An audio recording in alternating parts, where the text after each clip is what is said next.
오늘 전부 다 카네이션을 달아야 되는데, 우리 서성에 또 날이 또 되고 이렇다고 해서 제가 이렇게 달았습니다. 그러니까 여러분들 뭐 대표로 제가 또 작년까지 이렇게 하지 않았는데, 아직도 제가 뭐, 또 어떤 부모로서 뭐 카네이션 받거나 이런 것들이 그렇게 실감이 안 나서요. 우리가 해마다 한 번씩 이렇게 어버이날 또 그 전주는 어린이날, 어린이 주일, 어버이 주일. 뭐 우리가 이제 또 다음 주는 이제 서성, 이제 서성 뭐 주일이다 이렇게는 우리가 하지 않지만 그래도 귀하게 이렇게 생각을 합니다. 우리가 살아가는 모든 게 의미가 있어야 되거든요. 밥을 먹어도 사실 의미가 있고, 걸음을 걸어도 의미가 있고, 어떤 의미 시간을 살아야 됩니다. 어떤 그러한 양적인 시간이야 뭐 90년을 살 수도 있고 또 120년을 살 수도 있고 하지만 의미 있는 시간을 비록 삶이 어떤 분량이든 의미가 있어야 되거든요. 그래서 의미가 있다는 것이 뭔가 하면 여러 가지 일이 있습니다. 우리가 일을 성취하기도 하고 또 재물을 또 쌓기도 하고 명예를 또 추구하기도 하고. 그러나 어쨌든 분명한 것은 재물이나 명예는 그렇게 오래 가지 않는다는 것입니다. 우리가 가위를 따놓으면 다 썩는 걸 알죠. 그러나 황금은 끝까지 갈 거라 생각을 해요. 또 지폐로 있는 돈은 그대로 그 자리에 있는다고 생각을 해요. 분명히 가위를 갖다 놓으면 썩는 줄 아는데, 자두나 살구나 갖다 놓으면 금방 썩는 줄 아는데 어떤 재물은 과연 나한테 영원히 있다고 생각하는데 이제 그렇지 않습니다. 우리가 살아갈 때 의미 있는 일이 많지만 가장 의미 있는 것은 그래도 부모를 잘 모시고 부모에게 공경하고 그렇게 사는 것. 그것이야말로 어떤 부담이나 그런 게 아니라 정말 우리 인생에 주어진 큰 즐거움이요 특권이다. 이제 그렇게 생각을 해봅니다. 부모님이 옆에 이렇게 계시지 않으면 그런 생각이 더 이제 절실하게 되는데, 부모님이 옆에 계시면 마치 그냥 산소를 아무 우리가 생각 없이 귀하다고 생각하지 않고 마시듯이 이제 그렇게 하는 것이죠.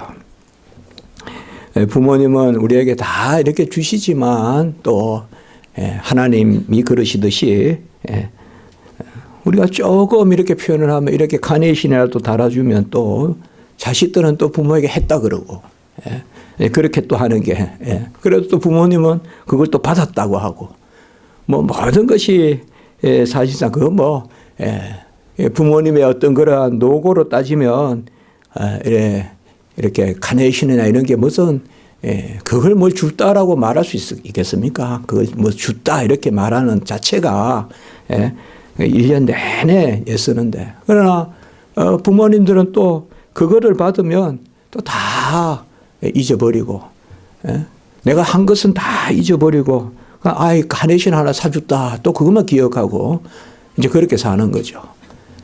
대체 이제 자녀들을 공부한다고 옛날에 보면 이렇게 다 보내놓고 그래서 자녀들은 뭐 그래도 다 이것저것 모아가지고 뭐 다 자녀들이 그렇게 살아가도 부모님이 이렇게 한번 뭐 어디 가까운 곳이라도 모시면 평생 그게 그냥 우리 애가 참 착해가지고 뭐 이렇게 나를 어디 데리고 다녔다고 또 소문도 내고 그런 거 보면 사실상 가만히 보면 우리가 부모와 자식의 관계는 또 스승과 제자의 관계는 우리가 크게 보면 하나님이 이렇게 세우시는 그런 관계입니다. 어떤 인위적으로 되는 그런 관계가 아니라 하나님이 세우시는 그런 관계인 것입니다. 에베소서 말씀에 가장 중요한 단어는 그리스도 안에서 우리가 2장 8절에 보면 은혜로 구원받았다.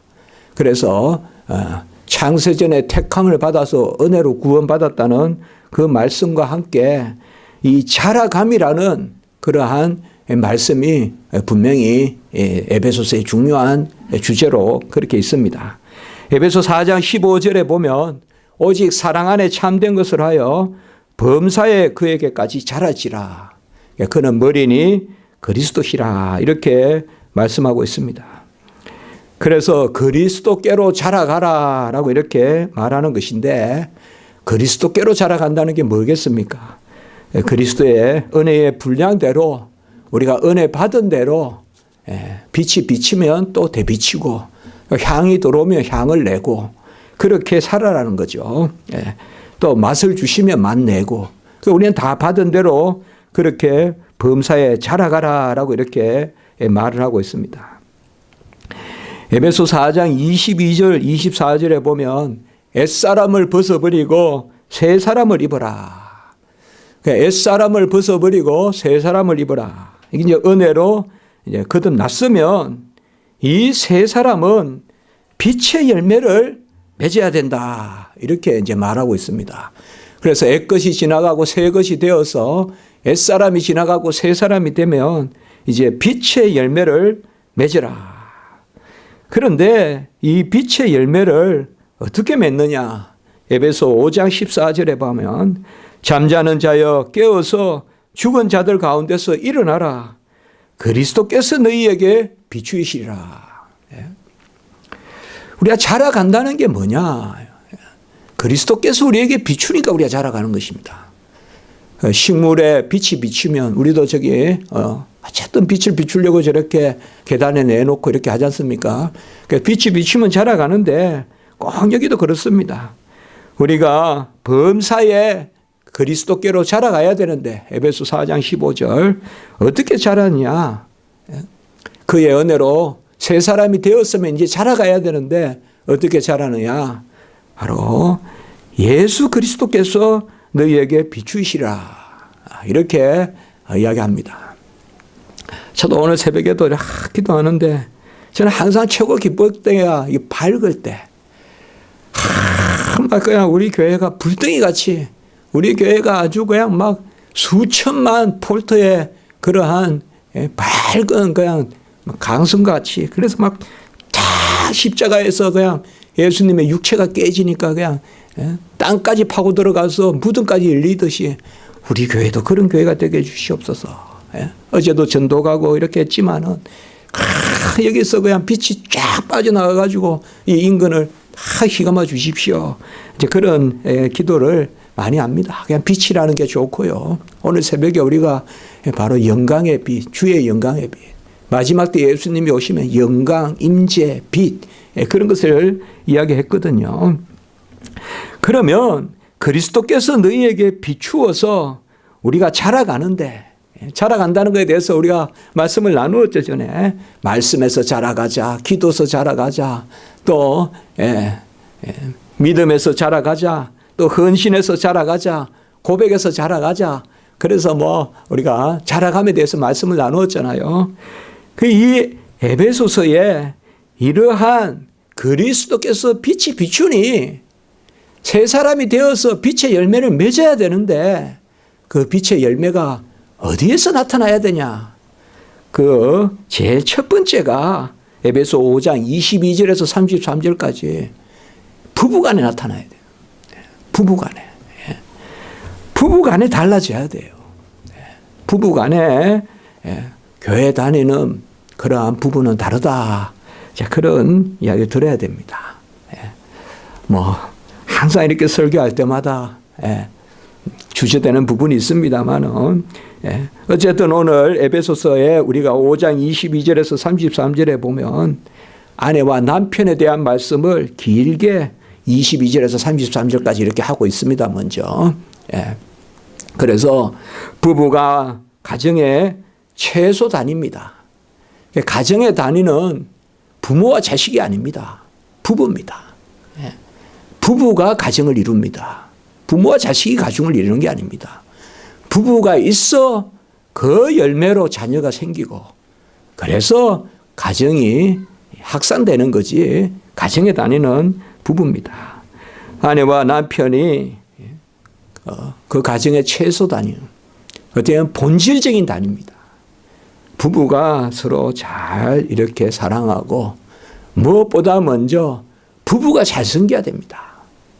부부가 잘 안 섬기면서 부모가 자녀를 섬긴다.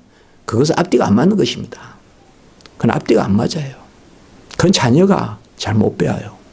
부부가 서로 섬기면서, 부부가 서로 사랑하면서 그 사랑 가운데 자녀를 그렇게 돌보면 그 자녀는 온전한 가운데 섬깁니다. 온전한 가운데 자랍니다.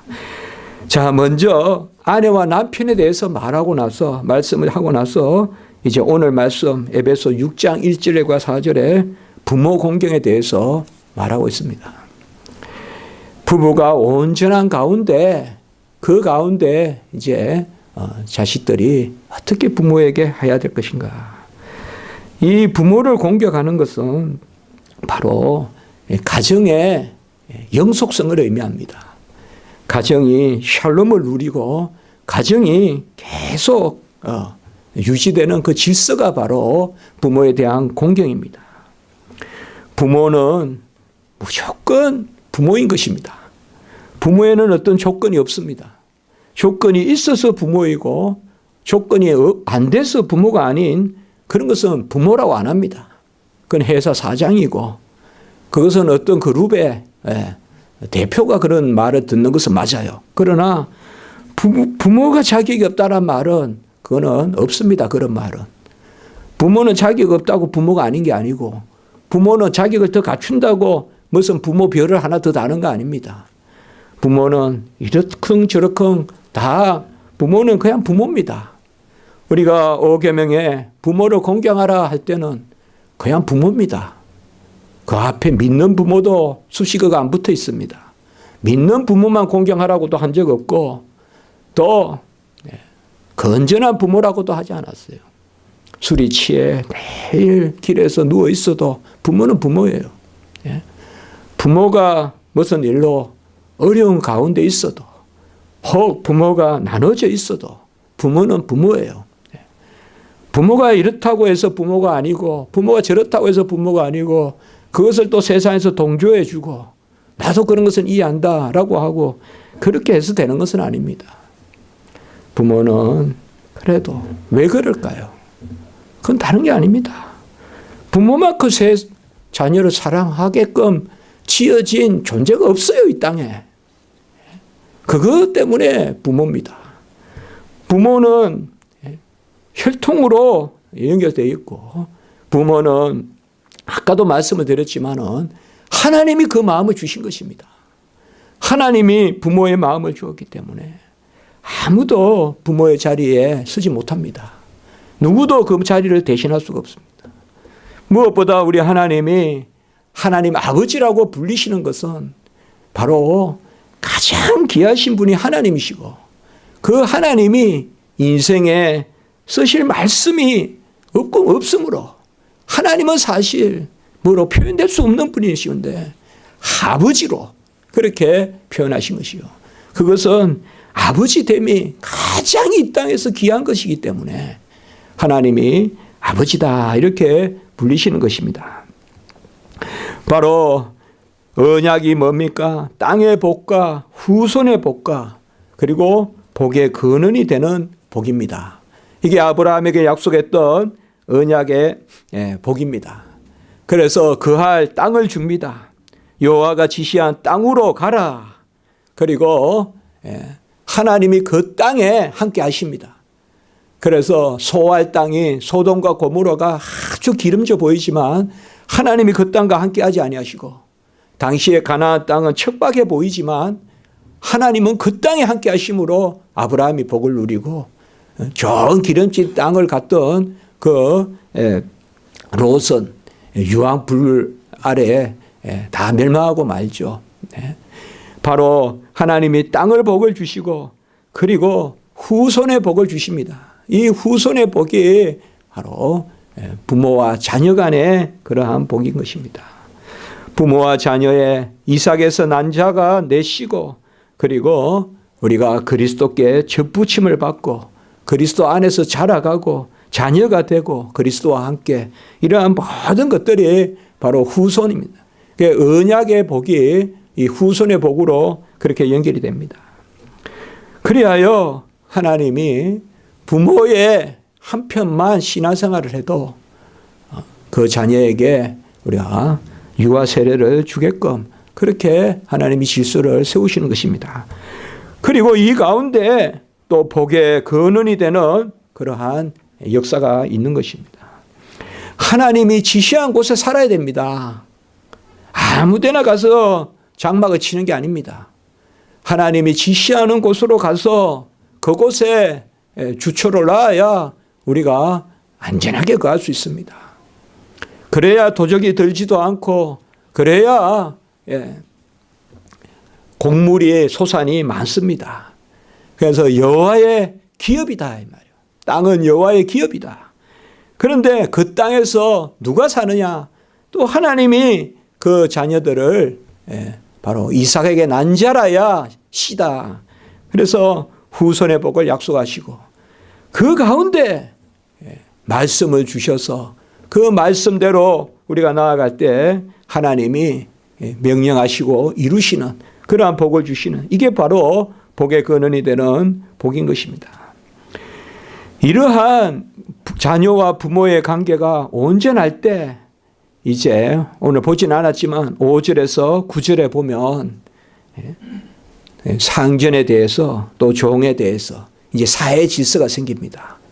그래서 사회 질서가 이렇게 생기고 그리고 10절부터 20절까지 6장 10절부터 20절까지는 바로 전신갑주를 입으라 영적 전쟁을 하는 것입니다. 이 에베소서의 이 말씀의 구조를 보면 우리가 크게 교훈받는 것이 있습니다. 이제 옛사람이 아니라 새 사람이 되었으니까 그래서 빛의 자녀가 되었으니까 빛의 열매를 맺어야 되는데 그런데 어떻게 맺느냐? 그리스도께서 비추시는데 그 열매가 어떤 순서대로 나타나느냐? 바로 첫 번째가 부부간에 열매가 나타나야 된다. 두 번째 부모와 자식과의 관계, 자식들이 부모에게 효도하고 그리고 사회가 변화되고 국가가 변화되는 그리고 영적 전쟁에 나서라 이겁니다. 이게 에베소서의 순서입니다. 우리 뭐 세상 말로는 수신제가 치고 평춘하 그런데 먼저 자기를 다스리고 집을 다스리고 국가를 다스리면 모든 천하가 평하다 그 이야기인데 우리 에베소서의 구조는 하나님이 우리에게 은혜를 베푸셔서 거듭나게 하면 범사의 그리스도께로 자라가는데 그 첫 번째가 바로 부부관계에서의 하나됨, 온전함, 그리스도와 교회가 하나이듯이 부부간에 서로 사랑하고 서로 존경하라, 공경하라. 그리고 그 다음에 효도에 대해서 부모 공경에 대해서 말하고 그리고 사회가 바뀌고 그리고 영적 전쟁을 할 수가 있다. 그래서 보이는 것을 온전케 못하는데 어떻게 보이지 않는 것을 할 수가 있느냐. 그것을 이야기하고 있습니다. 우리가 이럴 때 특별히 5월달인데 좀 더 주변 사람들을 살펴보는 좀 더 배려하고 좀 더 항상 나는 누구에게 잘하고 있는데 도무지 그 사람은 나에게 해주지 않아. 이런 관점에서만 보지 말고 역으로 그 사람의 자리에 한번 서보고 그 사람은 지금 어떻게 하루를 살아가는지 더 헤아려주고 이러한 모습들이 필요한 것입니다. 자녀들아 주 안에서 너희 부모에게 순종하라. 이것이 옳으니라 이렇게 말하고 있습니다. 이것이 옳으니라 이런 말은 좀 어색해요. 그냥 자녀들아 너희 부모에게 순종하라 그리고 넘어가면 되는데 이것이 옳으니라 라고 이렇게 한 것은 딱 새기는 것입니다. 못을 박는 것입니다. 이렇게 해야 된다 이 말입니다. 이거는 어겨서는 안 된다라는 것입니다. 이것은 무슨 여지가 없다라는 것입니다. 너희 부모에게 순종하라. 이것이 옳으니라 라고 이야기합니다. 우리는 여기에서 주 안에서라는 그 말을 꼭 기억해야 됩니다. 주 안에서 너희 부모에게 순종하라. 주 안에서라는 말이 뭘까요? 바로 주님의 은혜에 의지해야 부모에게 효도하게 된다는 것입니다. 효도도 부모 공경도 육정으로 되지 않습니다. 세상적인 질서로 안 됩니다. 우리 하나님의 말씀은 부모 공경이 바로 주님의 은혜를 받아야 우리가 부모에게 온전히 공경할 수 있다라고 그렇게 말씀합니다. 우리 주님은 십자가에 달리셔서 엘렐리 라마 사바다니 내가 목마르다. 그리고 다 이루었다. 그런 말씀하시기 전에 세 번째 말씀이 뭡니까? 바로 어머니 마리아에게 여자여 보소서 아들이니다. 그리고 사도 요한에게 보라 내 어머니라. 그래서 십자가에서 바로 그 어머니 마리아를 세례 요한에게 맡기는 것을 우리가 볼 수가 있습니다. 이것이 뭡니까? 효도의 모든 의를 주님이 이루신 것입니다. 주님이 효도의 의를 이루신 거예요. 그렇기 때문에 그 주님의 의를 우리 거 삼아 주셔야 우리가 진짜 효자가 됩니다. 그게 성경의 질서입니다. 성경은 성경 따로 있고 효자는 무슨 세상 말같이 하늘이 낸다 그러고 효자는 무슨 자연 발생적이고 그게 아닙니다. 성경이 보는 부모 공경의 개념은 세상에서 말하는 부모 공경의 개념을 넘어섭니다. 우리는 그리스도의 은혜가 아니면 부모에게 순종할 수 없습니다. 부모가 뭘 바라겠습니까? 부모는 자식들이 온전하게 사는 것을 바랍니다. 부모는 자식들이 깨지지 않고 바로 그리고 허탄한 데 서지 않고 올바른 데서 가기를 바랍니다. 어느 부모가 자식들이 지옥 길로 가는 것을 원하겠습니까? 부모에게 효도하려거든, 진짜 부모의 마음을 알려거든 내가 부모의 근심거리가 안 되면 돼요. 첫째로 내가 부모에게 서로 우리 부모가 나를 다 이해 못할 줄라도 내가 부모에게 근심거리가 안 되면 돼요. 바로 그것은 내가 하나님을 믿는 거예요. 내가 천국 가는 거예요. 내가 이 땅에서 착한 사람이 되는 거예요. 내가 거듭난 사람이 되는 거예요. 그게 진정 부모가 원하는 것입니다. 우리 부모들은 너 왜 교회 다녀 하면서 해초리로 때릴지 몰라도 그 교회 다녀서 착하고 그 교회 다녀서 기뻐하고 그저 가식이 아니라 그래서 그런 말을 하잖아요. 제대로 믿으면 박해 안 받는다. 또 그런 말도 해요. 물론 아주 큰 박해도 많아요. 저도 그런 말 이거 많이 들어봤어요. 그러나 저도 우리 부모님에 대해서 그런 생각이 들 때가 있습니다. 가장 확실한 마음은 뭐예요? 부모님의 자식을 향한 마음은 자식이 잘 되기를 바라요. 자식이 잘 되는 거예요. 그저 잘 먹고 명예 있게 사는 것만 바라는 게 아니에요. 우리 부모들은. 우리 부모는 자식이 착하기를 바라고 자식이 정말 천국 가기를 바라요. 그것을 제대로 몰라서 교회에 가는 걸 싫어하는 거예요. 진짜 교회 다니면 천국 가고 교회가 다니면 하나님 자녀 되고 교회 가면 영생 누린다는 걸 알면 그걸 우리 부모님이 알기만 하면 절대 막을 리가 없어요. 왜? 부모는 우리 자녀들을 정말 어떻게 보면 내가 할 수 없는 것을 교회에 맡기면 하나님이 해 주시는구나. 나는 내 자녀를 잘 돌볼 수 없는데 그 자녀를 교회에 맡기면 하나님이 돌봐주시는구나. 그런 것을 부모는 기뻐하기 때문에 그렇습니다. 그렇기 때문에 진정한 효는, 진정한 부모 공경은 예수 그리스도를 믿는 것에 있습니다. 그리고 일시적인 핍박이 있고 일시적으로 오해가 있어서 혹은 이 부분을 잘 몰라서 혼을 내고 하더라도 부모에게 죄를 짓는 것이 아니라는 걸 알아야 됩니다. 우리가. 부모가 기뻐한다고 막 치부하고 막 그야 세상에서 휩쓸려 살고 잘 나가고 소위 그거는 불효하는 것입니다. 부모가 기뻐한다고 해도 불효하는 것이요. 내가 속이면서 잘 살고 부모 근심 안 시킨다. 그거는 궁극적으로 부모님께 효하는 것이 아닙니다.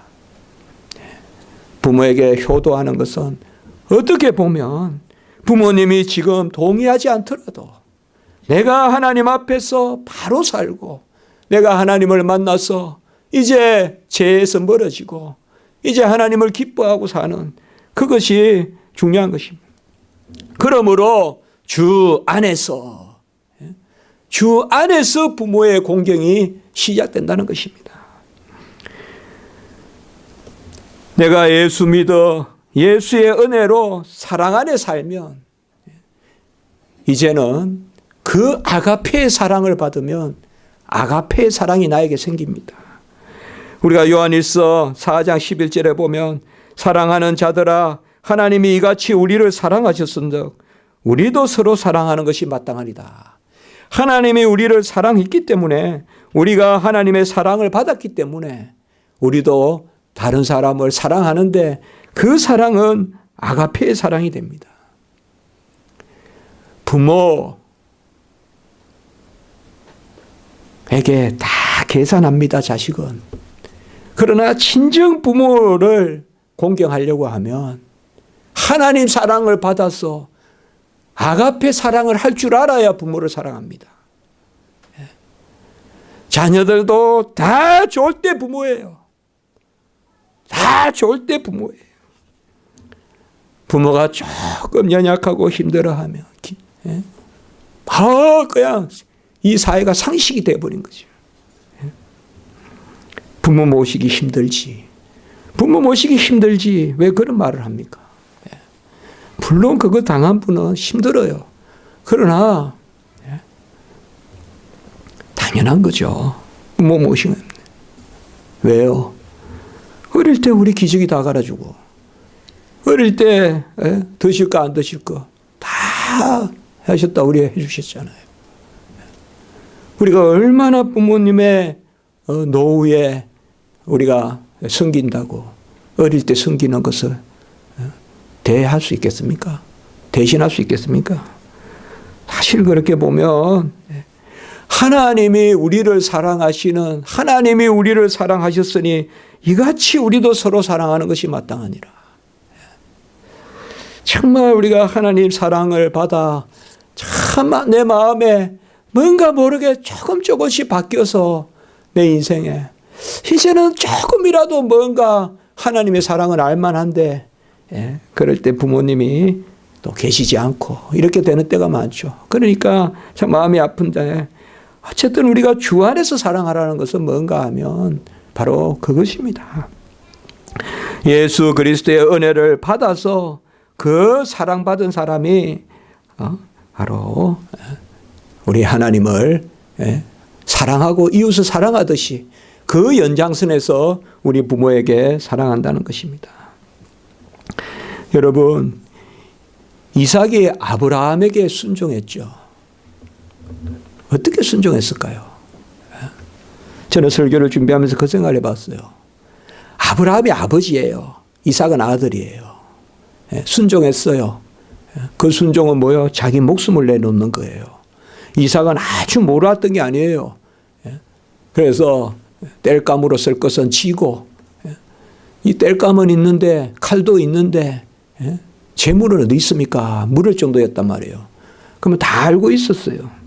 그런데 이삭이 아버지께 순종한 거, 아브라함께 순종한 것은 여호와 안에서 순종한 거예요. 여호와 안에서. 하나님을 믿으니까 아버지가 죽으라 하니까 죽는 자리까지 가는 거예요. 그게 바로 부모에 대한 공경이 주 안에서. 주님의 사랑이 부자지간에 모녀지간에 덜러 들어와야 그 기적적인 은혜의 역사가 있어야 우리가 변해서 부모를 공경하고 사랑할 수가 있어요. 그것을 성경은 우리에게 말해주고 있어요. 부모가 죽으라면 죽는 신용이다 하란 말 우리나라에도 있는 좋은 말입니다만은 어려워요. 죽는 신용을 할 수 있을지 모르겠죠. 그러나 진짜 죽을 만큼 부모를 사랑하는 자식들이 과연 어디 있을까요? 과연 어디 있을까요? 우리가 벤치나 이런 데 나가보면 참 그래요. 혼자 앉아있는 모습들을 쉽사리, 어렵사리 볼 수가 있어요. 그런 모습을 보면 그 자녀들을 탓하고 그런 게 아니라 참 그런 마음이 많이 듭니다. 그렇게 어릴 때 한쪽에는 보면 막 그 어머니들이 막 이렇게 씻어 태워주고 아이들 그네 태워주고 막 그냥 뭐 어떨 때 여기 오다 보면요 막 요렇게 하나 요만하게 올라가면 막 밑에 한 3명이 그냥 할아버지 할머니 그 어머니 그냥 상전이요 상전. 걔가 그냥 그게 그냥 올라가면 미끄럼틀에 올라가면 그냥 난리가 나요. 내려오면 박수 쳐주고. 그런데 또 저쪽 한 큐스의 벤치에 보면 그렇게 어릴 때 키워놔도 또 우리가 세상을 탓하고 사회 탓하고 사회가 다 그렇다라고 말하기에는 그런 너무 우리가 염치가 없는 거 아니겠습니까? 부모의 은혜에. 그래서 주 안에서 너희 부모에게 순종하라 이렇게 했습니다. 부모는 나를 잉태하고 낳고 기르신 분이니까 부모입니다. 좋은 부모가 이 땅에는 없습니다. 부모니까 그냥 부모인 거지 좋고 나쁜 그런 부모가 어디 있겠습니까?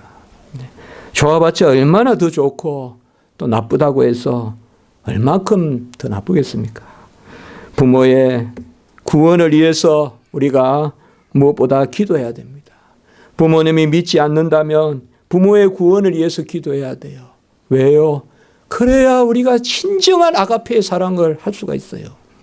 그렇기 때문에 부모의 구원을 위하여 기도하는데 내가 부모를 구원한다고 생각하지 마세요. 저는 신학교 오면 학생들에게 꼭 그렇게 합니다. 부모님이 교회 다니지 않습니다. 이러면 힘들게 느껴져요. 옛날에는 부모님이 교회 목사님이다 이러면 귀하다 그랬는데 요새는 부모님이 교회 안 다닌다 이러면 더 귀하다는 생각이 들어요. 얼마나 힘들까. 당장 어디에 생활비도 없을 거고 다 그 정도 되면 단절이거든요. 그러면 어떻게 살아갈까. 그 신학교에서 제가 전에도 말씀을 드렸는데 목사님 자녀들, 선교사님 자녀들 특별 장학금 주자 해서 제가 반대했습니다. 부모님이 교회 안 다니는 자녀들을 더 줘야 됩니다. 부모님이 교회 다니는 자녀들은 목사님 자제들은 기도라도 최소한 합니다. 그러나 그런 학생들은 기도해 주는 부모도 없습니다. 왜 그런 생각하십니까? 그런 아이들에게 그런 우리 더 돌봐줘야 됩니다. 그런 학생을 만나면 저는 꼭 그렇게 이야기합니다. 면담이라도 한 번 할 때쯤 되면 부모가 있고 내가 있고 이렇게 생각하지 마라. 부모가 있고 내가 있는데 하나님이 계시다. 하나님께 맡겨라. 그리고 부모 기도 너무 많이 하지 마라. 부모는 지금 전도사님이 신학교에서 잘 준비해서 훌륭한 종되고 그리고 이 주의 종의 길을 기뻐하고 맨날 불평하고 힘들어하고 그렇게 하지 않고 기뻐하고 하면 그걸까 먼저 전도사님 위해서 많이 기도해라. 많이 기도하고 훌륭한 종되면 하나님이 역사하신다. 그리고 하나님이 역사하실 때 제가 어떻게 저렇게 기뻐할까? 뭔가 보면 무슨 좋은 일도 없는 것 같은데 어떻게 저렇게 평생 보지 못했던 그렇게 어떻게 저렇게 기뻐할까? 나도 한번 교회 가볼까? 이런 생각을 한다. 그래서 이제 자꾸 이렇게 1대1로 막 교회 가야 돼요, 교회 가야 돼요, 교회 가야 돼요 이렇게 하지 말고 하나님을 바라봐라. 그리고 내가 즐거운 신앙생활 해라. 내가 교회 가면 즐겁고 그렇게 해라. 이제 그런 말들을 이제 많이 이야기합니다. 우리가 오늘 말씀에 보면 두 가지를 이야기합니다. 순종과 공경입니다. 1절에서는 순종하라, 2절에서는 공경하라 라고 이렇게 이야기합니다.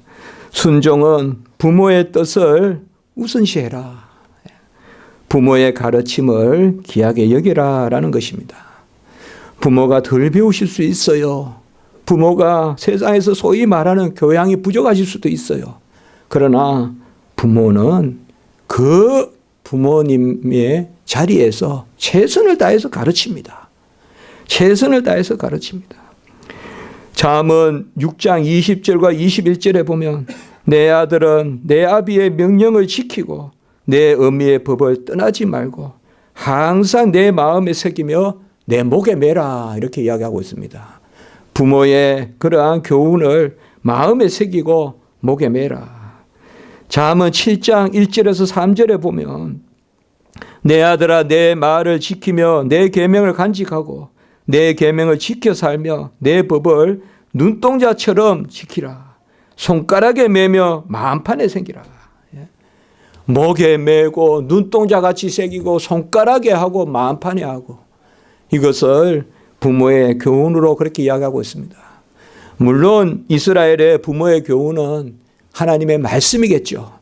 그러나 우리가 내 부모를 공경하라 이 5계명은 결코 그 부모의 말씀이 성경 말씀이 아닐지라도 그 부모의 가르침은 정말 목에 금사슬같이 그리고 눈에 눈동자같이 마음에 판에 새기듯이 손가락에 가락지같이 딱 이렇게 부모의 교훈을 생각하라는 것이요.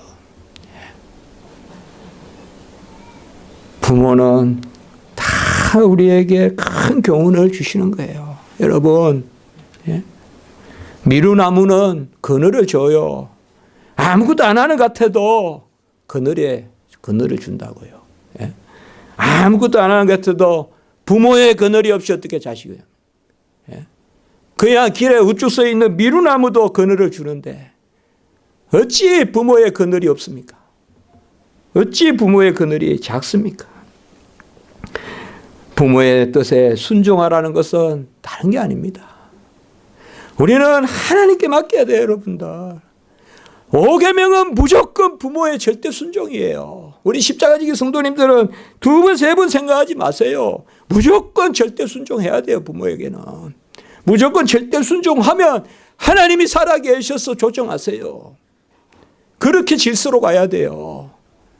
제가 말씀을 드렸죠. 내가 이렇게 자꾸 부모하고 이렇게 생각하지 말고 하나님을 바라보란 말이에요. 하나님은 뭐예요? 내 부모를 공경하라라고 했어요. 이 부모는 모든 부모예요. 잘난 부모 아니에요. 내 마음에 드는 부모 아니에요. 모든 부모를 공경하라고 했어요. 그러면 하나님이 살아 계셔서 그 가운데 다 역사예요. 바로 순종이 이런 것이라면 공경은 바로 하나님의 질서를 깊이 생각하고 그리고 우리가 하물며 육신의 부모라도 좋은 것으로 줄 줄 알거든. 하늘에 계신 너희 아버지일까 보냐. 사실 하늘에 계신 너희 아버지 우리 하나님 바로 밑에 뭐예요? 육신의 부모예요. 그래서 육신의 부모라도 좋은 것으로 줄 줄 알거든. 하물며 하늘에 계신 너희 아버지일까 보냐. 그러니까 육신의 부모는 여기에서 조금 낮아 보이지만 그렇게 생각할 게 아니에요. 육신의 부모하고 하나님, 그러니까 하나님 바로 밑에 천사가 있는 것이 아니라 육신의 부모가 있어요. 그래서 육신의 부모라도 좋은 것으로 줄 줄 알거든. 하물며 하늘에 계신 너희 아버지일까 보냐. 여러분, 부모가 자식에게 하는 것을 절대치로 따지면 어떻게 우리가 불평 안 하고 부모에게 살겠습니까? 저 삼성의 회장하고 우리하고 비교한다면 어떻게 우리가 불평 안 하겠습니까? 뭐 그렇게 멀리까지 안 가도 조그만 빌딩이라도 하나 있는 부모라면 아무것도 없이 자녀가 부모 공양해야 되고 그런 자리에서 얼마나 불평해야 되겠습니까? 그러나 성경은 그런 상대치가 아닙니다. 절대치를 이야기하는 것입니다. 더 가지고 덜 가지고 있고 없고의 문제가 아니라 부모를 꼭 공경하라라고 그렇게 말합니다. 이것이 약속이 있는 첫째 계명이다라고 이렇게 말합니다. 성경은 1절에 같이 합니다. 이것이 옳으니라. 2절에 같이 합니다. 약속이 있는 첫 계명. 강하게 명령하면 강하게 도와주십니다. 강하게 명령하면 강하게 이루십니다. 꼭 이걸 생각하세요. 여기에 보면 이것이 옳으니라. 이거 상당히 강한 겁니다. 이런 말씀 안 쓰셔도 된다고 했죠. 그냥 내 부모에게 순종하라. 내 아버지와 어머니를 공경하라 하면 되는데 이것이 옳으니라라고 왜 이렇게 한번 꾹 짚고 넘어가십니까? 꼭 이렇게 하라 이 말입니다. 이거는 어떤 강압을 하는 게 아니라 축복하시려고 하는 겁니다. 이것이 옳다라고 하나님이 말씀할 때는 우리 교회가 계속 그렇게 말씀을 나누잖아요. 명령하시면 친히 이루고, 하나님이 다 지시하시면 그곳에서 물이 나오고, 오늘 이 말씀이에요. 이것이 옳으니라 이 말이에요. 힘들어도 하고 힘들어도 하고 그렇게 하면 약속이 있는 첫째 계명이다 이 말이에요. 요거는 꼭 하나님이 기억하신다 이 말이에요. 꼭 하나님이 갚아주신다. 그래서 바로 이어서 바로 내가 잘되고 땅에서 장수하리라. 여기 세 가지가 다 있어요. 여기 복에. 아까 말씀을 드렸죠. 첫 번째는 땅의 복. 여기 있어요. 땅에서. 이 땅에서, 이 기업에서. 그 다음에 두 번째는 후손의 복. 장수하리라. 이 말이에요. 옛날에 장수한다는 건 뭔가 하면 자녀를 많이 가진다는 뜻이에요. 옛날에 장수한다는 것은. 그래서 땅에서 자녀, 그러니까 가게가 번성하고 요셉과 같이 가치가 담을 넘어가고 자꾸 이렇게 번성해서 넘어가고. 그리고 복의 근원이 되는 건 뭐예요? 오늘 여기 말씀의 약속이 있잖아요. 약속이 있는 첫째 계명이다. 이게 언약의 백성이거든요. 이게 언약의 가정이거든요. 그래서 땅에서 장수하리라라고 이렇게 말씀합니다. 부모에게 효도해도 다 연한이 있지 않습니까? 삶의 연한이 하나님이 정하셨지 않습니까? 이렇게 말씀할지 몰라도 부모에게 효도하면 히스기야와 같이 히스기야는 15년을 더 살았잖아요. 하나님이 우리에게 정한 생명이라도 효도하는 사람에게는 더 연장시켜 주실 줄 믿습니다. 저는 그렇게 이 성경이 보여요. 하나님의 약속은 그저 상징 아니거든요. 허투루 하시는 말씀 아니거든요. 장수하리라. 장수하리라. 뭐 많이 움직이고 뭐 많이 레저하고 뭐 많이 이렇게 하는 것보다 건강하시려거든 부모 잘 모시고 장수하시려거든 부모에게 공경하십시오. 부모에게 공경하십시오. 좋은 부모님이 부모님하고 다니는 그 길이 좀 거칠어도 그런 데 다니시고 내 친구하고 다니는 길이 꽃길이라도 그 길보다 우리 부모하고 같이 다니는 그 투박한 길이 장수의 길이요. 형통의 길이요. 그런 길을 즐거워할 줄 알아야 그게 멋있는 사람이에요. 그게 하나님이 기뻐하시는 좋은 사람이에요. 다 시장에 가도 그 거친 덜에 남아있는 다윗을 하나님이 기름 부으세요. 그 다윗이 뭐 했겠어요? 부모에게 순종한 거예요. 요셉도 부모에게 순종했어요. 시키는 대로 부모가 시키는 대로 형들이 잡아서 구덩이에 늘 위험이 있다고 요셉이 생각했을 수도 있어요. 그래도 부모가 가라 하니까 간 거예요. 그게 부모가 가라 해서 가서 구덩이까지 들어갔어요. 부모가 시켜서 갔단 말이에요. 그때 형들 만나러. 그 어떻게 부모 원망할 수도 있어요. 왜 아버지가 나를 보내서 형들이 나를 이렇게 구덩이에 집어넣게 했을까? 그러나 그게 아니거든요. 부모 말 들어서 요셉이 부모 말 들어서 형들에게 열 형들에게 그 음식 갖다 주고 그렇게 찾아가서 순종했잖아요. 부모에게. 순종했는데 일시적인 결과는 뭐예요? 구덩이에 갇히고 애국까지 팔려가고 그래도 하나님이 뭐예요? 고센의 땅을 주시고 가장 고센이 기름져요. 여러분들 고센 땅이 바로 나일 삼각주예요. 가장 기름이에요. 거기 가면 잎사귀가 달라요, 벌써. 잎사귀가 이만해요, 하나가 전부 다. 고센 땅이. 그 애굽은 전부 상어막만 있는 것 같아도 나일강은 그렇게 해요. 그 땅을 주시고 그곳에서 장수하고 그곳에서 형통했잖아요, 요셉이. 그럼 뭐요? 부모 말씀을 들은 거예요. 부모 말씀을. 우리가 이 작은 거 하나 같지만은 바로 그겁니다. 우리 주님도 십자가에서 마리아를 그 사도 요한에게 맡기고, 바로 이삭도 아브라함에게 여호와의 그러한 주 안에서 순종하니까 같이 합니다. 여호와 이래 하나님이 예비하신다 이 말이에요. 내 생각, 내 마음을 앞세워서 부모에게 이러쿵저러쿵 하지 말고 부모에게 무조건 순종하자 이 말입니다. 부모에게 무조건 순종해 봅시다. 무조건 부모는 그냥 부모니까 순종하라. 그러면 여호와 이래, 여호와 이래, 여호와의 땅에서 준비하시리라, 여호와의 동산에서 준비하시리라.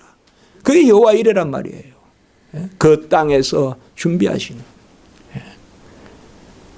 부모는 부모가 혹 그릇된 것을 가르친다 해도 일단 그것은 하나님의 어떤 큰 뜻이다. 부모에 순종하라고 해서 순종했는데 어찌 이 길이 허탄한 길이 될고, 그런 믿음을 가져보자는 것입니다. 하나님이 이런 것을 기뻐하실 것입니다. 오늘 마지막에 보면 자녀를 노엽게 하지 말고 주의 교훈과 훈계로 양육하라는데, 이 말씀은 우리가 잘 생각하셔야 됩니다. 자녀를 주의 교훈과 훈계로 양육 안 하면 자녀들이 노여움을 배워요. 판단을 배운단 말이에요. 그러니까 그저 좋게만 기른다고 잘 기르는 게 아니에요. 자녀들의 마음을 유순하게 하려거든 제대로 교육시키십시오. 자녀들의 마음을 유순하게 하려거든. 자녀들이 부모 꼭대기에 앉아 있으면 하나도 유순한 아이들 없어요. 떼쓰고 울고 소리 지르고.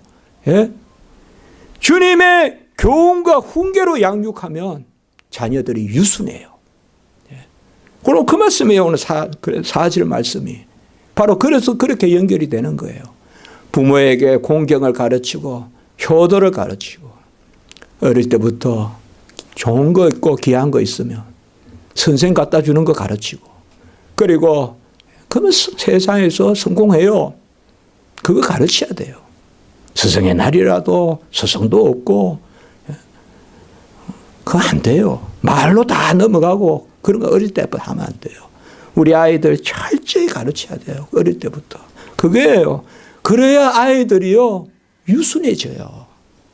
그 주의 교훈과 훈계로 양육하라. 주의 교훈과 훈계가 바로 뭡니까? 그겁니다. 저는 설교 때 이런 말 안 하지만 두 가지 길을 이제 한번 오늘 말씀하고 마칠게요. 길도자라. 길도자는 아닌데 본래 두 가지 도에 대해서 말씀할게요. 이것도 좀 편한 말입니다. 오늘 또 우리가 이제 갈라디아서 설교 보고 하지만 같이 합니다. 기도와 효도. 이 두 단어를 같이 좀 붙듭시다. 그래서 기도하는 가운데 하나님 말씀 붙들고 깊은 언어 가운데 우리가 부모에게 효도하고, 그래서 자녀들도 유순해지고 또 부모님도 그 은혜 가운데 사는 그러한 은혜 역사가 있으면 좋겠습니다. 한번 기도드리겠습니다. 거룩하고 자비로우신 하나님 아버지, 은혜와 사랑을 진실로 감사를 드립니다. 우리에게 부모님 주셔 감사하고 우리에게 스승 주셔 감사합니다. 무엇보다도 우리 부모님과 스승을 통하여 또 하나님의 모습 바라보게 하시니 감사를 드립니다.